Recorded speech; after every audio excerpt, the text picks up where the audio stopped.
Hello बच्चों, आज हम देखने वाले हैं कक्षा 7वीं की हिंदी पाठ 8 जीवन नहीं मरा करता है। इसका हम देखने वाले हैं प्रश्न उत्तर। मैंने एक्सप्लेन पहले ही कर दिया है, तो अगर आपने एक्सप्लेनेशन वाला वीडियो नहीं देखा होगा तो ज़रूर देख लेना। मैंने बहुत ही डिटेल में एक्सप्लेन किया हुआ है। इस तरीके से मैंने आपको लिख के अच्छे से एक एक पैराग्राफ मैंने आपको समझाया था, तो आप ज़रूर देख लेना वो वीडियो, तो आपको अच्छे से समझ में आएगा। अब हम देखेंगे इसका क्वेश्चन आंसर। ठीक है, देखिए क्वेश्चन है आपका ये: यदि सूर्य प्रकाश न होता तो इन पर क्या प्रभाव पड़ता? वनस्पति पे, पशु पक्षी पे, मानव पे। तो वनस्पति पे क्या प्रभाव पड़ता? सूर्य न होने से इसका बहुत बड़ा प्रभाव वनस्पति जगत पर पड़ेगा। वनस्पतियाँ कार्बन डाइऑक्साइड और पानी की सहायता से सूर्य प्रकाश अपना भोजन तैयार करती हैं, ये आपने साइंस में पढ़ा हुआ है ना। पशु पक्षी, तो यहाँ पे पशु पक्षी इनका जीवन नष्ट हो कह सकते हैं जीवन बहुत ही सूर्य के कारण बहुत ही ज़्यादा कष्टप्रद हो जाता, मतलब कष्टदायी बन जाता। वनस्पति समाप्त होने से पशु पक्षी को अपना अन्न नहीं मिलेगा। तो ये सारी चीज़ें आपको लिखना है बच्चों। यहाँ पे देखो सूर्य के, यहाँ पे सूर्य है, ठीक है, सूर्य सूर्य के न रहने के कारण वनस्पति, पेड़, यहाँ पे ऐसे डॉट आएगा नीचे, पेड़ पौधे जीवित नहीं रहेंगे, जिससे बड़े बड़े वन नष्ट हो जाएंगे। ठीक है, ये वनस्पति जगत का। मानव जगत पे क्या होगा? यदि सूर्य प्रकाश न मिले तो मनुष्य का जीवन शून्य के समान। एक चीज़ ध्यान दीजिए, यहाँ पे बीच बीच में आ गया, लेकिन आपको ऐसे नहीं लिखना है। एग्ज़ाम में अगर आपको आता है तो ये वनस्पति यहाँ लिखा, फिर ये पशु पक्षी जो है वो यहाँ तक हो गया ना, इसका वनस्पति वाला यहाँ तक हो गया, तो फुल स्टॉप यहाँ पे ख़त्म। फिर पशु पक्षी वाला जो ये यहाँ पे है, फिर नीचे उसके लिखने का है। फिर ये मानव वाला जो है वो, जब ये पशु पक्षी वाला ख़त्म हो जाएगा यहाँ पे, ये पैराग्राफ यहाँ पे, तो मानव वाला आपको उसके नीचे से लिखना है। ठीक है, एक ही में एक को मिक्स करके नहीं लिखना है। तो इसका स्क्रीनशॉट ले लीजिए, आप खुद लिख लेना। अगर मैं एक्सप्लेन करूँगी इसे तो बहुत ज़्यादा लेंदी हो जाएगा ये वीडियो, मतलब कि बड़ा हो जाएगा। ठीक है, तो टाइम वेस्ट होगा आपका। तो आप यहाँ से इसका स्क्रीनशॉट ले लीजिए। यहाँ पे देखिए सौर ऊर्जा पर टिप्पणी तैयार करो और पढ़ो। सौर ऊर्जा, इसका महत्व, इसका प्रयोग। तो यहाँ पे देखिए सूर्य से प्राप्त होने वाली ऊर्जा को सौर ऊर्जा कहते हैं, ये आपको पता होगा। सूर्य की किरणों को एक बिंदु पर एकत्रित करके जब ऊर्जा उत्पन्न करते हैं तो उसे सौर ऊर्जा कहते हैं। आपने देखा होगा जो जो जिसे स्पेक्ट्स होते हैं, जो कि चश्मा जिसको लगाते हैं, जो नंबर वाला चश्मा होता है, या फिर जो एक मतलब कि एक कांच होता है, ठीक है, तो उस कांच को हम क्या करते हैं कि सन की लाइट में लाते हैं ना, एकदम पास में, मतलब कि एकदम उसके पास में कोई कपड़ा या फिर कागज़ लाते हैं ना, तो सन की लाइट की वजह से वो जलने लगता है। ऐसा क्यों होता है? क्योंकि वो क्या करता है, सन की लाइट को एक जगह पे एक बिंदु बना देता है, और वो बिंदु जितना पड़ेगा किसी कपड़े पे या किसी पे, वो जलता है। ठीक है, मतलब वो जल जाता है वो चीज़। तो ये सौर ऊर्जा की ये ताकत होती है। तो सौर ऊर्जा मनुष्य के लिए कई दृष्टि से लाभकारी है। तो ये आप यहाँ पे देख लीजिए। तो सौर ऊर्जा से बहुत फ़ायदे हैं। यह कभी समाप्त न होने वाला संसाधन है। यह वातावरण के लाभकारी है। यह वातावरण में कार्बन डाइऑक्साइड या वह अन्य हानिकारक गैस नहीं छोड़ती। इसके कारण वातावरण दूषित नहीं होता। ठीक है, तो ये सारी चीज़ें आप लिखो। निम्नलिखित शब्दों की सहायता से नए शब्द बनाओ। तो इसका आप स्क्रीनशॉट ले लेना। ठीक है, आपको डिटेल में अच्छे से लिखना है। तो यहाँ पे देखो दीप, तो जैसे यहाँ पे बनाया गया दीप शिखा, तो इसकी हेल्प से आपको बनाना है। तो यहाँ पे आपको 3 बनाना है, पर मैंने आपको ज़्यादा दे दिया है, तो आप ज़्यादा अच्छा है ना आपके लिए। तो देखो यहाँ पे जैसे दीप शिखा, दीपमाला, दीपावली, दीपमय, दीपनी, दीपाधार, दीपक, 3 ही लिखना है, पर एक्स्ट्रा है। जो आपको अच्छा लगे वो आप लिखो, जो नहीं अच्छा लगे उसको छोड़ दो, स्किप कर दो। विचार मंथन: जीवन चलता ही रहता। संसार में हर एक प्राणी अपनी मंजिल की ओर बढ़ रहा है। ठीक है, सूर्य, चंद्र, तारे अपने मंजिल की ओर बढ़ते हैं, तो फिर मनुष्य अपने जीवन को बिना उद्देश्य से कैसे रख सकता है? जीवन हिमालय पर्वत से उद्गमित गंगा नदी के समान हमेशा चलता ही रहता है। जीवन में कई कठिनाइयाँ मनुष्य को सदैव रोकने का प्रयास करती हैं। उस समय उसकी गति शायद थोड़ी धीमी होती है, किंतु वह रुकता नहीं। जीवन मनुष्य की अंतिम सांस तक चलता रहता है। जीवन और संघर्ष का एक अटूट संबंध होता है। जीवन की धारा अबाध गति से बहती रहती है और मनुष्य आगे बढ़ते जाता है। जब तक प्रकृति रहेगी जीवन चलता रहेगा। ठीक है, निम्नलिखित पंक्तियों का अर्थ लिखो। तो इन सब का आपको अर्थ लिखना है। इस कविता का मुख्य आशय लिखो। जीवन की शाश्वतता को बताने वाली पंक्तियाँ लिखो। चलिए देखते हैं। ये वाला जो पहला है, लाख करे पतझड़ कोई उपवन नहीं मरा करता, उसके बाद हम इसका भी देखेंगे उसके बाद, ठीक है। तो यहाँ पे देखिए, ये इसका मैंने पहले भी बताया, यहाँ पे भी देख लीजिए। इन पंक्तियों का अर्थ यह है कि पतझड़ के मौसम में पेड़ पौधों से पत्ते झड़ जाते हैं और सारा वन उपवन उजड़ा व वीरान सा लगने लगता है, किंतु इससे उपवन में स्थित पेड़ पौधों का जीवन समाप्त नहीं होता। बसंत ऋतु आते ही वे फिर से हरे भरे होने लगते हैं। उसी प्रकार जीवन में किसी के भी द्वारा कितनी ही तकलीफ़ें देने या अपने रास्ते में संकट पैदा करने से मनुष्य का जीवन रुक नहीं जाता, वह निरंतर आगे ही बढ़ता रहता है। दूसरे का क्या है, कितनी बार गगरिया फूटी, ये भी मैंने आपको बताया था, तो देख लीजिए, आप लिख लेना ऐसे ही, ठीक है। अब यहाँ पे देखिए, जीवन नहीं मरा करता है, कविता का मुख्य आशय क्या है वो लिखिए।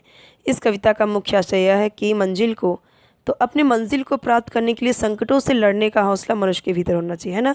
ये तो हमें पता है। तो इसका मुख्य आशय तो पूरा मैंने अगर समझाया था, तो आपको, अगर आपने पढ़ा है तो आपको समझ में आया होगा। मुख्य आशय यानी कि मुख्य अर्थ, मुख्य आशय का मतलब यहाँ पे है कि क्या इसका है, कहने का मतलब ये जो जीवन नहीं मरा करता है, इसका मेन जो मीनिंग है वो क्या निकल के आता है। तो जीवन में आने वाली समस्याओं से निराश, चिंतित एवं डर कर भागने से वह समाप्त नहीं होती। जब तक जीवन रहेगा समस्याएं आती रहेंगी। जीवन शाश्वत होता है, वह कभी नहीं मरता। जीवन में तूफान आते रहेंगे, किंतु असली नाविक वह है जो उस तूफान में भी राह निर्माण करे। हौसला झरने से नहीं, बल्कि हौसला रखकर लड़ने से जीवन शाश्वत रहेगा। जीवन की शाश्वतता को बताने वाली पंक्तियाँ लिखो। तो देखो, छिप छिप अश्रु बहाने वालों, मोती व्यर्थ लुटाने वालों, कुछ सपनों के मर जाने से जीवन नहीं मरा करता है। तो यहाँ पे दूसरा वाला देखो, कुछ खोता कुछ भी नहीं यहाँ पर, केवल जिल्द बदलती पोथी, जैसे रात उतार चांदनी, पहने सुबह धूप की धोती। तो जीवन की शाश्वतता, कि जीवन अमर है ना।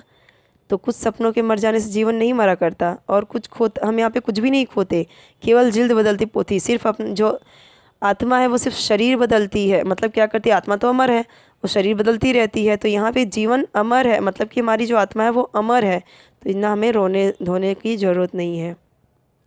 अब देखते हैं प्रश्नों के उत्तर। कविता के माध्यम से कवि ने किसे संबोधित किया है। कविता के माध्यम से कवि ने आज के मानव को संबोधित किया है। जीवन के सपने समाप्त होने से क्या समाप्त नहीं होता। जीवन के सपने समाप्त होने से जीवन समाप्त नहीं होता। दीपक के बुझ जाने से क्या नहीं मरता। दीपक के बुझ जाने से आंगन नहीं मरता। खिलौनों के खोने से क्या नहीं मरता। खिलौनों के खोने से बचपन नहीं मरता। आज भी नदी तट पर क्या दिखाई देता है। आज भी नदी तट पर लोगों की चहल पहल दिखाई देती है। मुखड़ों की नाराज़ी से कौन मरा नहीं करता। मुखड़ों की नाराज़ी से दर्पण मरा नहीं करता। कवि ने अश्रु को किसकी उपमा दी है। मोती की। आंसू नीलाम होने से क्या समाप्त नहीं होगी। समस्या। सुबह ने किसकी धोती पहनी है। धूप की। गगरियाँ फूटने पर भी किस पर शिकन नहीं आती हैं। पनघट पर। मालिक क्या नहीं लूट पाया। फूल की गंध। अब निम्नलिखित प्रश्नों के उत्तर 2-3 पंक्तियों में लिखिए। कविता में कवि ने तम की उम्र बढ़ाने व लौ की आयु घटाने की बात क्यों कही है। तो कविता में कवि ने तम की उम्र बढ़ाने व लौ की आयु घटाने की बात इसलिए कही है क्योंकि आज समाज में बुरे कर्म करने वाले लोगों का बोलबाला है और सज्जन लोगों की संख्या कम होती जा रही है। इस पंक्ति में तम बुरे लोगों का, तम मतलब होता है अंधकार, तम का मतलब अंधकार, लौ मतलब प्रकाश, अच्छे कर्म करने वाले लोगों का प्रतीक है, यानी कि निशानी है। हमें भी जीवन में अच्छे कर्म करके जीवन रूपी उपवन को पुष्पित पल्लवित करना चाहिए। मतलब कहने का मतलब है हमें भी जीवन में अच्छे कर्म करके जीवन रूपी उपवन को, जो जीवन रूपी उपवन है, बगीचा, उसे कैसे पुष्पित पल्लवित, यानी कि कैसे फूल से भर जाता है उपवन, वैसे ही हमारे जीवन में अच्छे कर्म करके खुशियों से भर देना है हमें जीवन। दूसरों से नफरत करने वालों व उन पर धूल उड़ाने वालों से कवि ने क्या कहा है। दूसरों से नफरत करने वालों व उन पर धूल उड़ाने वालों से कवि ने कहा है कि दूसरों को बदनाम करके अथवा उनके साथ घृणा करने से उस सज्जन व्यक्ति का कुछ भी न बिगड़ेगा। सज्जन व्यक्ति को ऐसे लोगों से समाज में मुकाबला करना ही पड़ता है। ऐसी छोटी बड़ी मुसीबतों से निडर व्यक्ति नाराज़ नहीं होता, न समाप्त होता है। जिल्द बदलती पोथी से आप क्या समझते हैं। जिल्द बदलती पोथी से हम यह समझते हैं कि जीवन में दिन प्रतिदिन बदलाव आते रहता है। जिस प्रकार नाम बदलने से इंसान नहीं बदलता, उसी प्रकार जीवन में आने वाली समस्याओं से मनुष्य में थोड़ा सा परिवर्तन जरूर आ जाता है, परंतु जीवन की शाश्वतता उसी रूप में कायम रहती है। अब यहाँ पे देखिए कुछ क्वेश्चन यहाँ पे है, ठीक है। तो आप बताइए यहाँ पे क्या आएगा। ये तो आपकी कविता से ही है सारे आंसर, तो पर यहाँ पे आंसर दिया हुआ है। पहला का देखो यहाँ पे है, यहाँ पे आएगा सपनों। दूसरे में क्या आएगा, आंगन। ये सब तो आपकी कविता से ही है। तीसरे में क्या आएगा, चंद खिलौनों से बचपन, यहाँ पे आएगा बचपन। लाख करे तो क्या आएगा, लाख करे पतझड़, तो यहाँ पे आएगा पतझड़। कुछ मुखड़ों, तो यहाँ पे आएगा मुखड़ों। यहाँ पे देखिए, ये तो मैंने आपको बताया, ये जो मैंने आपको बताया वही सब है, ठीक है, वही सब है यहाँ पे। यहाँ पे देखिए व्याकरण है, समानार्थी शब्द, यहाँ पे आंसू का अश्रु, ये सब देख लीजिए आप। यहाँ पे आपको समानार्थी शब्द दिया गया है। वचन बदल कर लिखना है, सपना, सपने, जिल्द, जिल्दें, खिलौने, खिलौना। तो इस तरीके से देखिए यहाँ पे दिया हुआ है। यहाँ पे देखिए इनके शब्दों को अपने वाक्यों में प्रयोग करो। तो जैसे मोती, मुझे मोती की माला पहनना बहुत पसंद है। समस्या, ऐसी कोई समस्या नहीं जिसका समाधान ना हो। चांदनी, चांदनी रात में ताजमहल का सौंदर्य अनुपम होता है। माली, माली का क्या वाक्य बनाया है, माली पौधों की देखभाल अपने बच्चों की तरह करता है। धूल, पुत्र ने पिता के चरणों की धूल अपने मस्तक पर लगाई, ठीक है। अभी देखिए कोष्ठक के बारे में है। छोटा कोष्ठक ये होता है, ये बड़ा वर्गाकार कोष्ठक होता है ये वाला, और ये होता है मंझला सर्पाकार कोष्ठक। और ये क्या है, यहाँ पे हंस पद है, ये देखिए ये वाला छोटा कोष्ठक। उसके बारे में पढ़ते हैं। क्रम सूचक अक्षर अंक संवाद में लेखों के में हाव भाव सूचित करने के लिए हम ये लगाते हैं, ठीक है। जैसे इसका प्रयोग करते हैं, जैसे देखो सागर, आश्चर्य से, आश्चर्य से यहाँ पे बताया गया है उसके बारे में। सिर्फ यहाँ पे क्या किया गया है, संवाद में। जैसे हम डायलॉग होता है तो हम देखते हैं ना, नाटक वगैरह जो होता है तो उसमें जो वो एक्टिविटी रहती है वो ब्रैकेट में लिखा जाता है। निम्न प्रश्न हल करो, तो यहाँ पे देखो तो इस तरीके से हम यहाँ पे भी ब्रैकेट लगाते हैं ना, ये तो आप भी करते होंगे है ना। बड़ा वर्गाकार कोष्ठक, लेखन में त्रुटि या पूर्ति बताने दूसरे कोष्ठक को घेरने के लिए ऐसे बड़ा सा करते से। रविन्द्रनाथ ठाकुर का अनुवादित, तो ये अनुवादित नहीं अनुदित है, तो इसको ऐसे करना है। जो गलत है आपको सही बताना है तो आपको ऐसे लिखना है। देखो आपका पत्र नमूना अंग के अनुसार होना चाहिए, तो अगर आपको कुछ यहाँ पे मतलब कि बताना है तो आप ऐसे कर सकते हो। तो यहाँ पे इसका प्रश्न उत्तर ख़त्म होता है, ठीक है। जितने क्वेश्चन थे डाइजेस्ट में भी थे, आपके बुक में जितने थे सब मैंने बता दिया। कोई डाउट रहे तो कमेंट सेक्शन में पूछे। चैनल को सब्सक्राइब कर लीजिए, बेल आइकन प्रेस कर लीजिए, और आप यहाँ पे जो भी डाउट है उसको ज़रूर पूछ लीजिए। उसका कमेंट में मुझे बता सकते हो कि क्या डाउट है, और कोई भी वीडियो आपको चाहिए तो आप उसका भी बता सकते हो, कमेंट सेक्शन में बता सकते हो कि आपको कौन सा वीडियो चाहिए, कौन सा प्रश्न उत्तर का वीडियो चाहिए, कौन सा एक्सप्लेनेशन वाला वीडियो, ठीक है। वीडियो को लाइक कर दीजिए, अपने फ्रेंड के साथ भी शेयर कर दीजिए, उनको भी हेल्प मिल जाएगी।